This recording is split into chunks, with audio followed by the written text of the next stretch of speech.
What's up, guys? Welcome back to Newswave. We've talked about different eShop and PlayStation Network sales over the last week or so, but something that people keep pointing out, specifically on Nintendo, is that they don't really put a lot of their first-party titles on sale like much at all. It's a lot of third-party games kind of taking part in these sales, at least until now, because Nintendo surprisingly showed up and actually slashed prices on some of their games, and we'll go over those here, especially if you're a new Switch owner or somebody looking to pick one up soon. You're going to want to see some of these markdowns. Also, Cyberpunk has some people concerned, obviously, because of all of the other game delays that are going on right now and the uncertainty in the game world, but it does appear that they are still pushing for that release that they have announced, and we got some new information that also appears to have confused us when it comes to the PlayStation 5 and how they're going to launch that game alongside the PlayStation 4 version. As always, guys, if you enjoy these videos,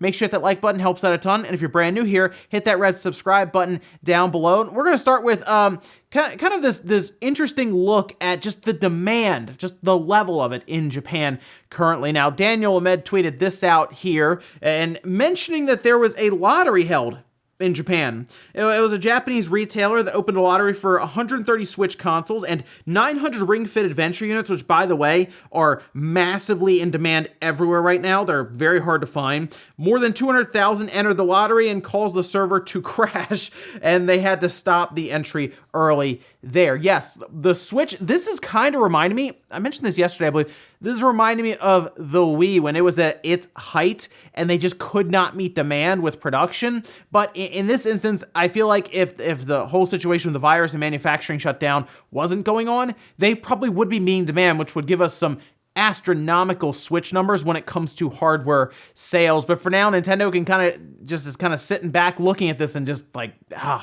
if we just had the systems, if we just had the ability to create the systems, that's why they delayed to retailers, trying to get everything in order for them to relaunch, and I assume start filling up retail stores as quick as they can. Oh, and we had been following this Cooking Mama Cookstar situation for a while now because it's so strange. Well, it looks like Planet Entertainment's decided to take matters into their own hands with the official website for Cookstar. They decided to start selling the game, because remember, it was pulled from eShops. I believe it was also starting to be pulled from retailers. They just decided to put a listing up on their site and start selling it at $60, which is interesting because that's $20 more than it was going for in the eShop or stores like Target or Walmart or Best Buy. Those were $40. They're selling this for $60. I wonder if they themselves are realizing that it's going to become rare, and I'm curious how expensive it will get at some point, especially when we get towards the end of the Switch's lifespan. This is going to be one of those weird, very strange stories where the developer, the holder of the license for Cooking Mama, and publisher were all at odds trying to figure this out, and they just decided to start putting more of them out there in the wild. $60 though, the game's not very good from what we've seen with reviews, so it's certainly a collector's piece. And I guess if you pick it up, maybe even leave it sealed. It's getting like 3s and 4s and stuff, so keep that in mind. Also, if you're someone who is going to pick up Final Fantasy VII Remake today, or I guess it's being mailed to you, you're gonna want to take a little bit of time before you start to play it, because I learned that after I popped the install disc in, it took roughly 45 minutes just to install that disc. So when you open it up, there's a play disc, and then there is just a data disc. And I was a little surprised to see that, because we've seen Red Dead Redemption 2, I believe, being the other game that had a dual Blu-ray release where you had to pop one in and let it install. And that took a bit of time, but like this one just felt like it took way longer. Maybe it was just me, but yeah, if you pick it up, you're going to notice the case feels a little heavier because there's 2 Blu-rays in there, and you're going to be waiting a while. It's just like a bar that just fills up and then the data disc comes out. You really don't need it at that point. You just have a play disc that you pop in. And guys, with some of the quick news out of the way, let's get into the bigger stuff. Let's start with the Nintendo Switch sales, specifically the first-party games. Not too concerned about some of the third-party stuff, but like right now, Nintendo games are actually on sale. Again, it surprises me because we just don't see it. It is strange to hear that because we see Microsoft mark their stuff down pretty quick. Same with Sony. Nintendo tends to keep their games at or very, very close to the $60 mark. For example, Breath of the Wild still retails at $60 despite being a launch title for the system. It's a very good launch title, but it's it's over 3 years old now. You figured it would have come down at least a little bit at that MSRP pricing. But Nintendo of Europe did tweet this out here, and this started to get people kind of excited until they realized that it appears, at least for now at the time of this recording, to be just that region. But you can see it says new games have sprung up in the spring sale. Spring on over to Nintendo Switch eShop for savings on 300 plus games, including Legend of Zelda Breath of the Wild and Donkey Kong Country Tropical Freeze. Now, I also want to point out the other big one in there that's slightly being glossed over is Astral Chain. That is a pretty good deal at close to, it looks like $33 after conversion of the currency and all of that. But seeing Breath of the Wild at roughly $40, again, you see that and you say, that was a launch title. But if you're someone who is just now picking up a Switch because of the overall hype of the system itself or being inside, or of course, you see Animal Crossing and you're looking to pick one up, even if you grab it used and you're looking through the library, I mean, Breath of the Wild at $40, that's a good way to spend $40. I mean, that's the same price as Cookie Mama, so there you go, right? Well, actually, it's $20 cheaper than what Planet Entertainment is charging, so yeah, that's a pretty good price for Breath of the Wild. There we go. But I know what you're thinking right now. You're saying, wait a minute, that is Nintendo Europe. I'm not in Europe. What do I do? Well, good news, because interestingly enough, kind of almost alongside of this, which makes me think that other regions like Nintendo of America will be following suit soonish, could even be today. Amazon started marking down digital codes specifically for several games. I checked though, Astral Chain was not one of them. It's kind of a shame, but we do have a listing and you can see a couple of them here. Donkey Kong Tropical Freeze is $40. Wow, I know, right? That's a funny one because that came out obviously on the Wii U and it got down pretty far in price on the Wii U to like $20, and we're talking about it being marked down to $40 here. But then you also have things like Kirby, which is marked down, Octopath Traveler, which is another one that will last you quite a while, and then of course, Breath of the Wild and Splatoon 2. Now, these are digital codes, so when you go on Amazon, you'll see a price next to it. It doesn't look quite right. It's still like full price. That's for the physical copy. The digital code gets sent to you pretty much immediately as after you buy it and they verify your payment details. So you'll just have a digital code to punch into the eShop and get the game. It's a good way to, of course, get the same savings that they're getting in Europe right now. But again, I kind of think Nintendo of America will put out some sort of announcement soon that says that those games are on sale, and hopefully even something like Astral Chain. But there are still several games. We've gone over this. Ubisoft even announced like all kinds of stuff, including their Assassin's Creed games that are currently on sale. So that spring sale, now that they've added these first-party games to it, is looking really, really good. This actually might be one of the best sales that I've seen on the Switch like so far. So, I mean, it's worth checking out, especially if you're looking for something new to play, or if you're a new owner for the Switch. I mean, I'm sure plenty of you guys can even give some suggestions down in the comments as to what people should be checking out if they just got a Switch and Animal Crossing and they're looking to kind of expand their game library. Next up, let's talk about Cyberpunk 2077. That was originally supposed to like, I think, be out by now. It was coming out in the first bit of April, because I remember I was thinking, wow, it's going to come out right next to Final Fantasy VII Remake. That is going to be crazy to work through, right? Getting through both of those games. Although I guess Final Fantasy VII Remake turned out to be about 30 to 40 hours, so a bit more manageable than what I think Cyberpunk is going to be. But that was delayed into September 17th. And while CD Projekt Red has seemed pretty sure that it's coming out, people are really asking questions now, especially after seeing something like Last of Us Part 2, which had already been delayed a few times, get delayed indefinitely. And I mean, if you look at the holiday lineup for games right now, it's like nothing. Like, what are we looking forward to this holiday? I don't know. Now, some of that could be because we're waiting for PlayStation 5 and Series X announcements, which almost looks like a game of chicken between Sony and Microsoft right now. Hopefully we get closer to when E3 was going to be in the summer, and all of a sudden, like 10 or 12 games pops up for October to December and we're off. But right now, CD Projekt Red appears to have the one game during the holiday that is this big, big game to look forward to. They currently say that there are no plans to change that release date. In fact, they are very confident, and this all took place during a call and a presentation for their managing board, where the president of CD Projekt Red talked quite a bit actually about this whole thing with Cyberpunk, saying that they are now working remote since March, so they've been pretty much on the ball when it comes to a lot of this stuff, got it all figured out, and they seem to be to the point now where they are more or less done developing the overall game and polishing and just getting it ready for its September launch. Now, they also touched on the idea of downloadable content already, saying that they're going to follow a similar path to what Witcher 3 did, which there was a lot of post-release support, a lot of really cool free downloadable content pieces, and then of course they had like the really big expansions, which were great because they were like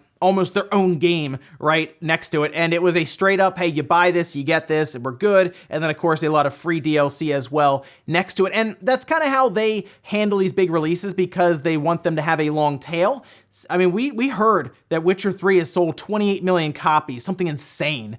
Which is crazy, right? It even made its way to the Switch where it did pretty well there, making up 11% of sales for 2019 for The Witcher 3. So it makes sense that they would want to continue that with Cyberpunk and try to have that stick around for a while and continue to sell. But we of course have seen CD Projekt Red do DLC, I think, correctly, but to hear about DLC before the game even comes out still is kind of this touchy subject with a lot of gamers. Now, the other piece that was pretty interesting about this conference that they had where they talked about Cyberpunk was the PS5 and the Series X releases. They say they're coming later. They're not going to be there at launch according to them, but they seem pretty straightforward on Microsoft's Xbox Series X release. You buy it once and you have it on the Xbox One and you have it on the Series X. They seem less straightforward about the PlayStation 5 release. Now, according to them, they say they can't speak on that right now, but you figure if it's similar to what Microsoft is doing, they would have just said, yeah, you buy it once and you have it.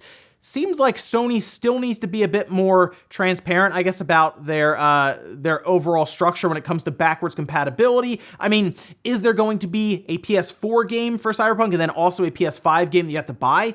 Do you have to buy it again? Is the reason that the Series X is going to work that way is because there seems to be that relationship between Microsoft and CD Projekt Red for Cyberpunk to kind of go between generations? A lot of questions, and people are really kind of confused or even concerned about the idea of having to buy the game twice, once for the PS4 and once for the PS5. So I'm hoping that Sony comes out soonish with CD Projekt Red for Cyberpunk and can kind of just sort all of that out for us, because it would be really strange to have to buy the game twice for one platform, but the other platform's like, oh yeah, no, you're good. You bought it once, no problem. I'm hoping that Sony just says, hey, if you have the PS4 copy or it's tied to your account, a patch will be pushed, and then you'll have all of the cool enhancements that the PS5 can do. Next up, let's talk about a game that I think all of us forgot about, and that's Dead Island 2. Believe it or not, that is still in development. A lot of people forgot about it because it seemed like it was getting bounced around between owners and studios. It's still in development. Koch Media even has said, hey, this is an important title for us, and it does look like they're working on it because we're starting to see job listings for this game. But what's really interesting is it appears that it's going to be cross-generation, so it will most likely be on the Xbox One, the PS4, and then seemingly will also be on the PlayStation 5 and the Xbox Series X. Now, that doesn't even necessarily mean between like generations through backwards compatibility, as they are currently listing this idea in different job listings that they've posted. For example, Games Radar spotted a job listing by Dambuster Studios, who is the new developer for Dead Island 2. There have been a few of them, but it specifically cites the next installment in the world-renowned Dead Island franchise, a groundbreaking title for current and future platforms. And that's for the position of an art director for the game, so I have no idea when this thing is going to be shown or even released. Seriously, who knows at this point? But I do like that it hasn't been canceled or given up on, because I liked the first Dead Island. I thought that was a fun game. It was a cool idea for a zombie type action RPG stuff. I enjoyed what it was, but that was when zombies were like really, really big at the time, right? And I think it's fallen off a bit now, but I still think Dead Island 2 would work now. And to think that they're kind of skipping to next generation to a degree is okay. I mean, this thing's gonna miss an entire generation then, right? Because it was out on the 360 when it first showed up. Yeah, the sequel's going to almost basically miss this generation of systems, which is crazy to consider the development for this thing. But hey, Dead Island 2 coming some point. And in our last bit of news, do you remember that Levi's like Mario crossover that we talked about for like a clothing line that Levi's was going to put out? They had like some interesting looking, we'll say, pants and shorts, and it had like all kinds of Mario characters all over it. They just released them yesterday. Yeah, they just said, oh, they're out. There was a rumor going around before that, like hours before that it did release, that it was going to happen, and it did. And if you go over there to check out the page for these things, they're kind of expensive. Like, they had overalls that were kind of like, I guess, special edition overalls. They were like $148. But what's really interesting about this, a lot of them sold out. They even had like kind of like bandanas for $18. They're all gone. So, all right, I guess. I thought because of the pricing, it would have been a bit like, we'll wait on that, and they would have just kind of held on to them. But I guess it just continues to show how strong the Nintendo and the Mario IP is for something like this. Special edition clothing. Okay, now some things are still in stock. Last I checked, they have different shirts that are still in stock and some pants, but like the really, I guess, heavily advertised, we'll say, overalls and shirts, those sold out pretty quickly. Even though they are pretty expensive, I guess just goes to show you people really want to wear Mario around. And we'll finish up with the comment of the day, as you're seeing here. This is from YGO Beast saying, actually, Sony is going to reveal the cables or the PS5 game case next. I thought about that immediately, the PlayStation 5 casing for the games, because after I read this comment, I said, you know what? They might do that. That might be what they do. They just show us the game case and say, here it is. I mean, think about the different cases through the years, through the generations. They have changed, right? We had the PlayStation 1 long boxes, then we had the PlayStation 1 just CD cases. Then we, of course, went to the PS2 that tried to be more like DVD cases. PS3 was like the transparent plastic, which closer to Blu-ray, but not blue on the casing. And then, of course, we went to PlayStation 4, which was just straight up blue. I don't really know what they're going to do with this one, although a lot of the thought behind it is that they're just going to make the case white. I feel like because the controller is white, we just think the console is going to be white. We think the case is going to be white, but yeah. I mean, they'd want it to be different enough from the PlayStation 4 case so you don't mix them up, and the easiest way to do that is just go with a completely different color scheme. So maybe it's like black. They could do that. They could do like just white with like black lettering or white with blue lettering. There are a few things they can do, but I am kind of thinking myself that they might just go white on the casing. Maybe it's still the same size as the PS4, maybe even a little taller, but something like that would actually make sense. So yeah, who knows? Maybe that's the next reveal. Here's the plastic that your games will come in. And ladies and gentlemen, that's going to do it here for Newswave. If you enjoyed this video, guys, hit that like button, really helps out. If not, hit the dislike. Leave comments down below about everything we talked about today, whether it's the sale for first-party games by Nintendo, seemingly just on Nintendo Europe on their eShop right now. But like I said, I think it'll move over to other regions as well. But hey, check Amazon. They have those digital codes. Let some people know what's good to pick up down below, because I know there are a lot of new Switch owners out there currently, especially with Animal Crossing blowing up online. Also, what about Cyberpunk? They seem pretty confident.